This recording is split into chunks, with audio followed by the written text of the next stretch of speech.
Un saludo a todos los que nos hacen el favor de acompañarnos este martes en su programa El Punto, ya saben, de 5 a 6 de la tarde, aquí a través de SSH Radio, ¿verdad?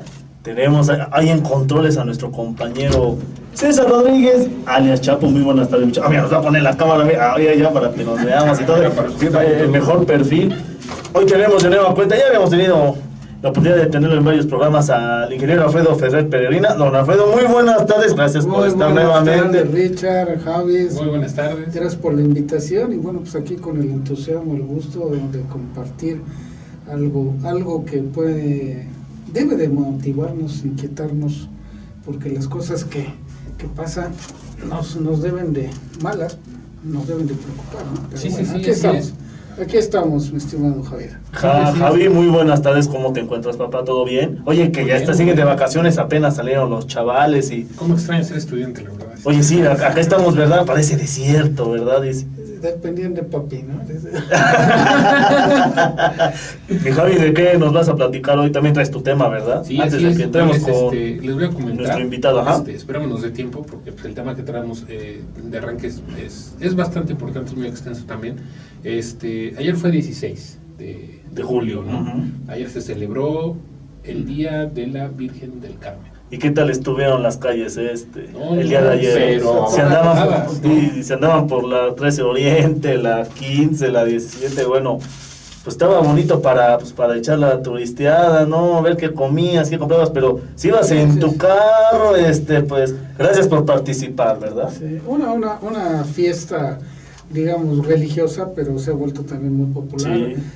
Sí. Hay dos fiestas en Puebla muy importantes, que hay muchos devotos, sobre todo los que practicamos la religión católica, y una de ellas es precisamente Nuestra Señora del Carmen, que ayer fue 16 de julio, que por cierto le mandamos un saludo a todas las Mari Carmen, Carmelitas, que tenemos en todo nuestro país. Bien, y luego la otra es, creo que es la festividad máxima que Nuestra Señora de Guadalupe, del 12 de diciembre. Sí, así es. ¿Cuántos peregrinos no se van a la Ciudad de México? La devoción, a veces dicen el fanatismo, pero yo creo que hay más devoción que fanatismo. Pero bueno, pues aquí estamos, Javier, Richard. Oye, entonces vas a platicar algo más adelante, ¿verdad, sí, Javier? Sobre la Virgen del Carmen. Pero vamos a entrar con el tema de nuestro invitado, ¿no? Dice, para eso vine, ¿no? Dice, no me preguntan, dice. Tengo que ir a trabajar. Traemos, invitamos acá al ingeniero Alfredo Ferrer, don Alfredo para los cuates, gracias. Tema sobre esto de la plaza de Pedregal, allá en la Ciudad de México, lo que ocurrió, y aquí tenemos unas notitas, pero queremos saber su punto de vista, don Alfredo, con esto de yo le he dado plaza. seguimiento desde casi, porque pues ahora las noticias prácticamente nos llegan en tiempo real, ¿no? Sí, literalmente vuelan, ¿no? Que fue reciente, ¿no? El pasado jueves 12, ¿no? El jueves fue a las 11 y algo, 11:30, 11:20, y a los 10 minutos yo tenía en mi celular la imagen y dije, ¿qué es esto, no? Y empecé a preguntar lo inmediato qué está pasando, ¿no? Y sí, se viralizó, y realmente con mucha inquietud, pero pues esa es, no creo, la ventaja de las comunicaciones y todo esto, pues es actualmente en el siglo XXI, algo que nos puede dar una respuesta prácticamente inmediata, ¿no? Y me refiero inmediata, no la reacción de sorpresa o de molestia, porque hay muchos pues, sentimientos encontrados en ese sentido, sino que las autoridades también pudieron reaccionar de una manera importante. Por lo que he estado leyendo las notas, pues no hubo daños a personas. Sí, exactamente. A gente, ¿no? Lograron desalojarla, ¿no? Eso es algo muy importante, que afortunadamente no hubo pérdidas humanas ni tampoco heridos. También otra cosa que hay que recalcar es que esto que sucedió también generó pues por ahí sus susceptibilidades. No, ese tráfico vial, ¿no? O sea, bueno, por todo lo que se vea suscitado en ese momento. Entonces, y fíjese que leyendo un poco sobre el tema, ¿no? Cómo empiezan a surgir ahora sí que versiones. Exactamente, estas versiones de que pues, todo fue llevado conforme a la ley, obviamente con los responsables de obra, y siempre se estuvo al tanto. Yo escuché una nota que también 6 obras aquí en Puebla las había realizado el mismo de la Plaza Art Pedregal. Sí, bueno. También escuché eso por ahí, pero atizándole al gremio, don Alfredo, defiéndanos, por favor. Hay que defender al gremio. Bueno, yo creo que tenemos que ser muy fríos y muy objetivos en todo esto, porque sí es una situación verdaderamente preocupante. Porque yo pienso, porque alguien me decía prácticamente, bueno, es que es una película, es un show o algo premedita. No, es que cómo lograron salir todos. Bueno, lo que pasa es que el colapso no fue de inmediato, no fue una bomba, no fue un sismo de 2 minutos que pudo haber causado esto, ¿no? Sí, y ya después por eso dicen que ya no es Plaza Art, ahora es Plaza Neymar. el comentario cruel, ¿verdad? Porque sí, comentario cruel porque se cayó sola, ¿no? Y bueno, aquí yo digo que hay muchos responsables, porque desde luego es una plaza muy importante. La inversión se habla de más de 4,000 millones de pesos.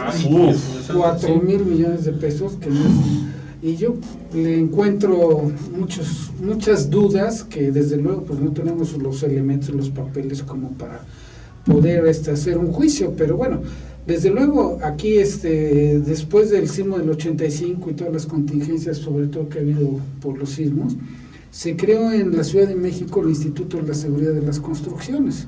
Este instituto es una autoridad porque está creada precisamente para revisar todo el tipo de construcciones importantes, y me refiero no nada más en altura, porque pues una plaza como esta donde concentran muchas personas pueden concurrir de paseo a la vida diaria, porque había gente en el restaurante que después se quejaban de que no los dejaban salir porque no pagaban la cuenta. No, bueno, no. Pero bueno, esos puntos, hay gente muy mercantilista que les preocupa más primero el dinero, después la vida, y ¿verdad? después la vida, ¿no? Pero bueno, el hecho es que sí, en Puebla desgraciadamente ya tuvimos una situación de un edificio hace unos 25 años que se cayó, deshabitado, nuevo, así lo subrayó, deshabitado nuevo. Y no les digo el nombre del constructor. Para no. Ya se me olvidó. Para no meterle línea. Me dio un ataque de amnesia. Pero ese es un edificio donde pasábamos muchos que nos dedicamos a la construcción, directores responsables de obra, etcétera. Y comentábamos, oye, ¿viste ese edificio? Sí, pues se ve muy frágil. Y así pasamos muchos meses, porque yo pasaba todos los días porque me tocaba ir por ahí, porque llevaba yo a mis hijos a la escuela. Estaban bien chiquillos, ¿no? En ese entonces. Y pasa que un día, un lunes, paso ahí a eso de las 8:30, y el edificio colapsado, así como suena uno sobre otro.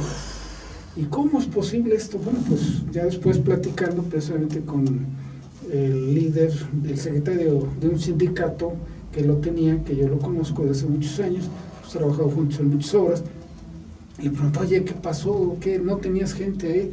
Dice que fue un lunes, prácticamente a las 7 de la mañana, y que el que estaba, el velador, o velador, como yo les digo, que estaba en el último nivel, que empezó a escuchar cómo crujía el edificio y empezó a caer del plafón del techo, dice, tierrita, ¿no? Y que entonces empezó a crujir y que se bajó volado, estando en la calle, trácatela, se colapsa. Bueno, esa es una situación que anuncia, digamos, y esa fue una de las ventajas, porque yo no sé cuántas personas estarían en ese momento en esa área de la plaza, en el restaurante, en los comercios, o gente de intendencia, lo que haya sido, pero bueno, no se justifica nada que un lastimado, digamos. Y que empezó a crujir el edificio, les anunció, porque los materiales en la teoría elástica es que como una liga se estira y se regresa, pero llega el momento en que si la estiramos demasiado, sí, claro, llega el momento en que fluye y truena, así dicho de una manera muy coloquial, muy práctica, y eso fue lo que les dio tiempo a decirles, sálganse, se salieron. Entonces, definitivamente es algo no aceptable, no desde ningún punto de vista tiene, vaya, ni el pretexto menos una justificación, porque este tipo de estructuras donde se concentran personas, los reglamentos de construcción, Ciudad de México ha sido muy especial, tienen estructuras o edificaciones del grupo A, donde hay concentración de gente, o son hospitales, o son estaciones de bombero, o de gobierno, esas están sobrediseñadas. O sea, y desde luego debemos de decirlo también, que la ingeniería estructural, la ingeniería sísmica, la ingeniería de geotecnia y de mecánica de suelos, mecánica de rocas, en México estamos muy avanzados. Somos punta de lanza mundial, con una capacidad muy grande y de una experiencia de conocimientos, porque además se dice que, y es cierto, la Ciudad de México, el subsuelo es el laboratorio más grande de geotécnica y mecánica de suelos de los que hay en el mundo, ¿no? Uno de ellos está en Japón y otro de ellos, ¿por qué? Por el contenido de agua, porque recordemos que la Ciudad de México originalmente era un lago, ¿no? Era un lago, ¿no? Entonces, toda esta serie de situaciones, pues, desde luego, muchos ingenieros muy brillantes que han desarrollado desde el siglo XX, la UNAM, el Politécnico, ahora la UAM también, o sea, la UAM, ¿qué? Universidad Autónoma Metropolitana. Bueno, ha generado muchos ingenieros de mucha capacidad. Entonces, el hecho de que ahora, para adquirir la categoría de director responsable de obra en la Ciudad de México, se tiene que presentar examen y demostrar experiencia y conocimientos técnicos en toda la cuestión de la construcción, y se tiene que demostrar y además presentar un examen para obtener la categoría de director responsable de obra, cosa que en Puebla, desgraciadamente, hay mucha reticencia de muchos, y le voy a poner comillas, profesionales de la arquitectura y de la ingeniería, que no quieren someterse a examen, porque mi examen yo ya lo presenté en la universidad, y sí, ya lo pasé hace 30 años, y aunque nunca hayan... Es una ofensa para mí que nada. Pues sí, pero yo les digo, bueno, ustedes irían a consultar a un médico, o ya les digo, a que les practicaran una cirugía a un médico que tiene 30 años de haber salido de la universidad y no tener una actualización profesional. Híjole, sí. Pues digo, tampoco se vale que yo les digo que hay muchos defraudadores sociales, porque esos son los que dicen que saben y no saben, y llegan y en lugar de que ellos tomen las decisiones le preguntan al maestro de obra, al doctor maestro de obra, y bueno, pues yo no critico la disposición o la actitud a querer cooperar de una persona que no tiene los conocimientos expertos, pero no lo puede hacer eso un director responsable de obra. Bien, ¿por qué el punto del director responsable de obra? Porque las autoridades en cualquier parte del país, y me ha tocado trabajar en muchas capitales o muchas poblaciones, no tienen el personal que debe de vigilar las construcciones capacitado, actualizado, con conocimientos, con experiencia. Entonces nace la figura del director responsable de obra.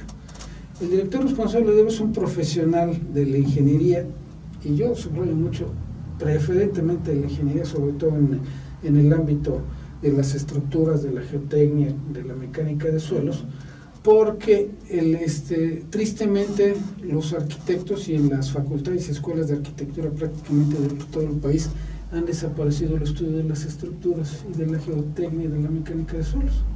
¿Por qué?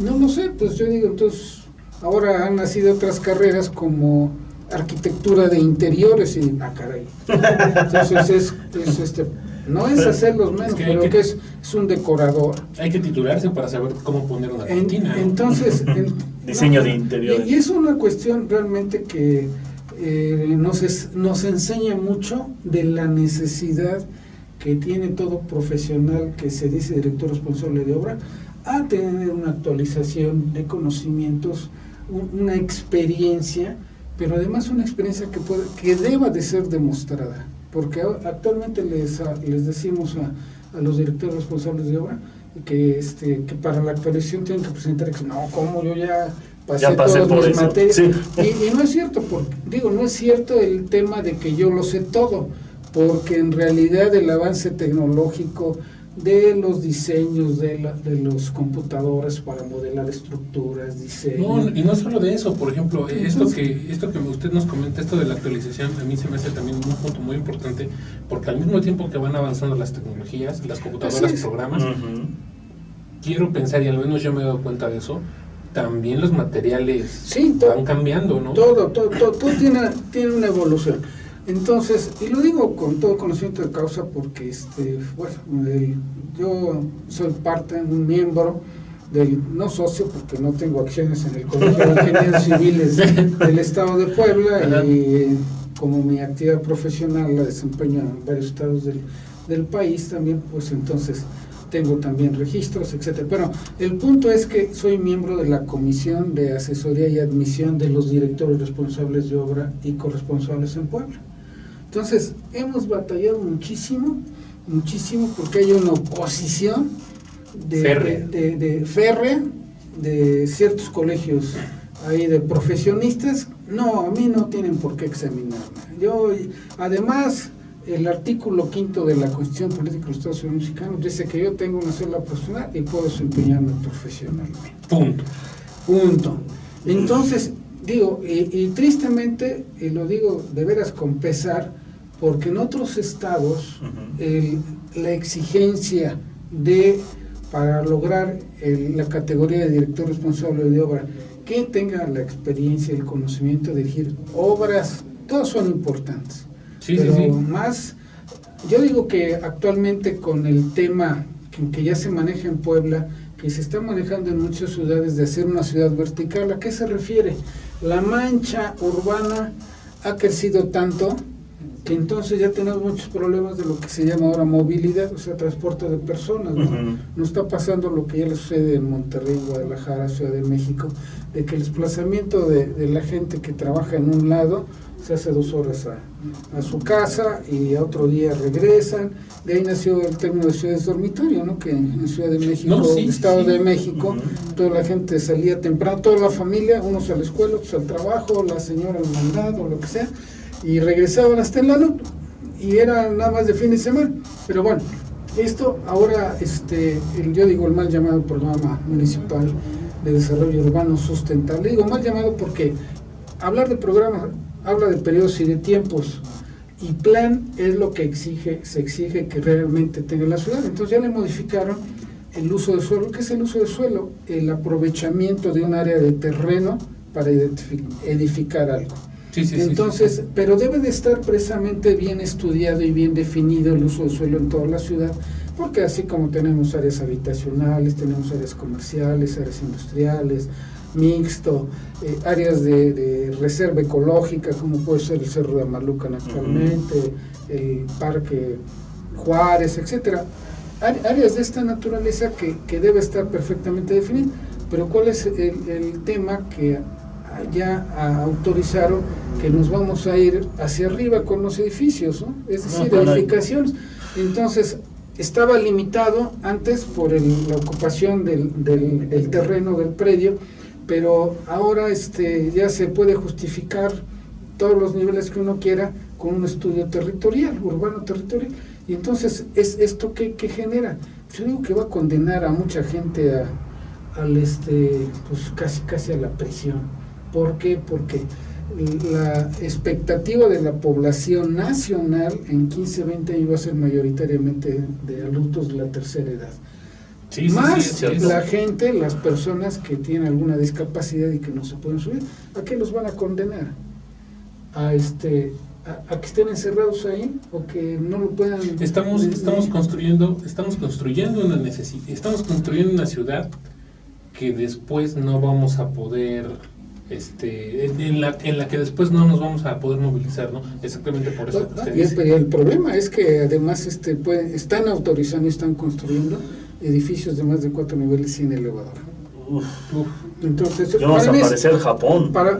Es un crimen, ¿no? O China, o Rusia, o Chicago, que ahí las calles se vuelven oscuras a buena hora porque ya la sombra de los grandes edificios del centro de Chicago ya no dejaron. Pero bueno, volviendo al tema de la Plaza Arts, pues desde luego a mí me parecen varias cosas muy raras, y con suspicacia yo digo, pues aquí están protegiendo a alguien, piensa mal y acertarás.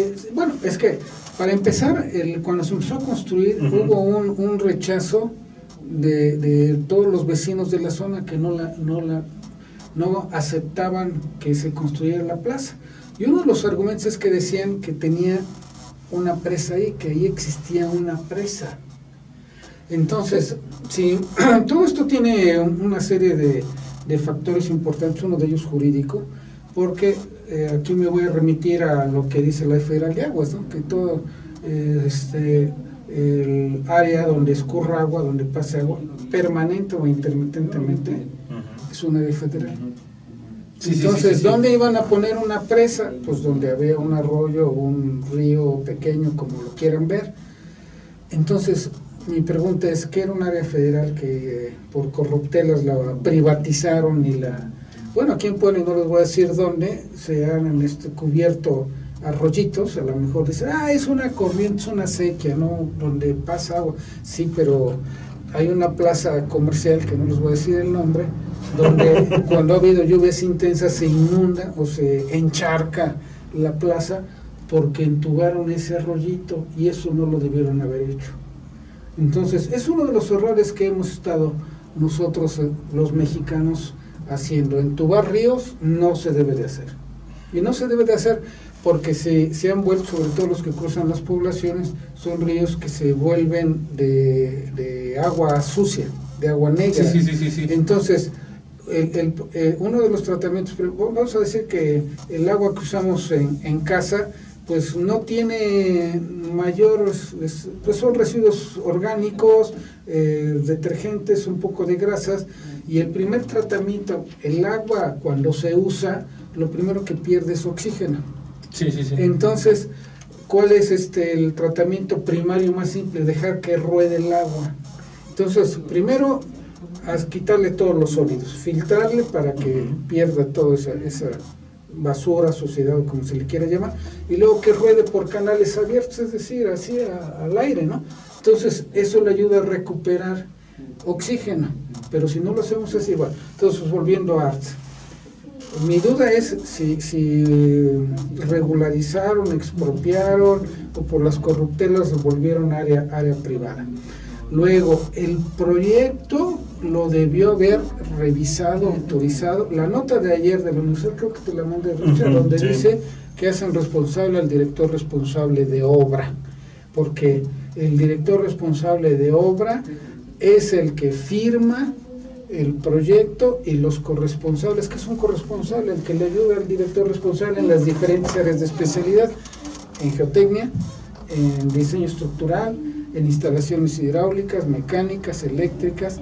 Entonces, es un equipo todo el que entra, ¿no? Y yo decía, no me alegra lo que les puede pasar porque, o lo que pasó después del sismo del 19 de septiembre del año pasado, donde hay varios directores responsables de obra, donde se colapsaron los edificios, murieron gente que andan, como decimos, de pelada, escondidos, y algunos sí los lograron meter a la cárcel.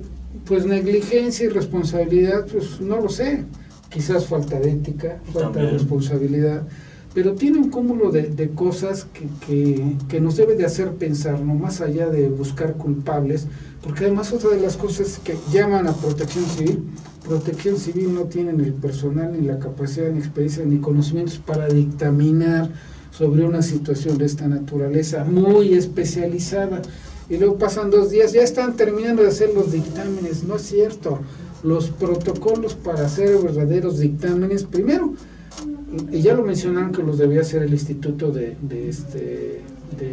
Construcciones del Distrito Federal, que los debía hacer corresponsables. Hay otra figura que existe en Ciudad de México, porque es director responsable de obra el que ejecuta junto con el corresponsal en diseño estructural, instalaciones y demás, pero para temas como de deslindar responsabilidades y emitir dictámenes existe el perito, que es como si fuera el tercero en discordia. Entonces debe entrar el perito a revisar y hacer toda la revisión, no nada más, no es revisión ocular, o sea, tiene que revisar proyecto, tiene que revisar memorias de cálculo, tiene que hacer el modelaje. ¿Qué es el modelaje? Meter toda esa información, tomar muestras, etcétera. Desde luego, la empresa constructora, todos los contratos de obra, públicos o privados, menciona siempre que el responsable de cualquier situación que utilices además es el constructor. De tal manera que el constructor, aunque me diga, es que a mí Javier me dio el plano y yo lo hice como tal, me lo dijo. como me lo dijo, no, yo constructor tengo la obligación de haber revisado que todo esté y dentro de, no nada más que esté plasmado en un papel, porque luego, ¿qué es el proyecto? Pues es nada más un papel, no, ahí se plasmó todas las imágenes gráficas de lo que es el proyecto, cómo se debe de hacer, y luego dar seguimiento a todo el procedimiento constructivo, pero no es un seguimiento nada más al ojímetro, ¿no? Hacia la vista, ¿no? Ahí nos tenemos que auxiliar de los laboratorios, por ejemplo, que hay laboratorios de materiales, de terracerías para concretos, para estructura metálica, soldaduras y demás, y nosotros tenemos como director responsable la facultad de decir, este material, no nada más la facultad, la obligación de decir, si voy a utilizar 1000 toneladas de acero, tomo muestras y las mando al laboratorio para confirmar que estén dentro de la sustancia. Que van a tener que soldar, necesito soldadores calificados. No están calificados, los califico. Ya hicieron la soldadura, traigo al laboratorio que haga líquidos penetrantes, radiografías, ultrasonido para verificar. El concreto también, ¿no? Es un punto muy importante. Es, todos los materiales. Tuve la oportunidad de platicar con un él se dedicaba a manejar una revolvedora y me decía, mira, ¿sabes qué? Es que detrás de este rollo, o sea, tienes que llevar, el tambor debe llevar un determinado ritmo, el concreto el concreto no es el mismo, el concreto no es el mismo para todas las zonas del país, o sea, los tipos de clima y demás. No, desde luego hay que hacer diseños especiales de acuerdo a la zona del país, inclusive manejar los tiempos y la temperatura para poder vaciarlo. Lo que le llaman el colado, yo digo, es vaciar, el colado es la tole, ¿no? Entonces, colocar el concreto, vibrarlo y estar verificando los tiempos, inclusive se tiene que checar desde que sale de la concretera la mal llamada olla, la revolvedora camión, y cuando llega hay que verificar si viene al lugar correcto, si es la resistencia correcta, el tiempo, porque luego se encontró un embotellamiento, un tráfico y no pudo pasar. Y sí hay que tener ahí de verdad el valor o la decisión de que en un momento dado, ¿sabes qué? Ya regrésate. Oye, ¿qué hago? Es tu problema, ¿no? Tú no llegaste a tiempo.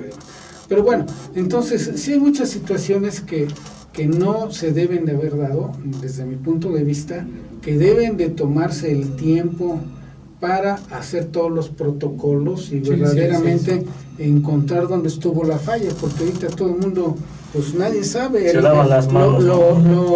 Lo primero que hizo el que hizo el diseño muy famoso de la empresa, nosotros no tuvimos nada que ver en el proceso constructivo. Yo creo que, y esa es una parte que en algunos estados del país, como Guanajuato, hay directores de proyecto y además director responsable de obra, o sea, el director responsable del proyecto, y deben de estar en comunicación. Y deben de tener un seguimiento diario, o sea, no es un seguimiento, porque luego los reglamentos dicen visitas del director responsable de obra.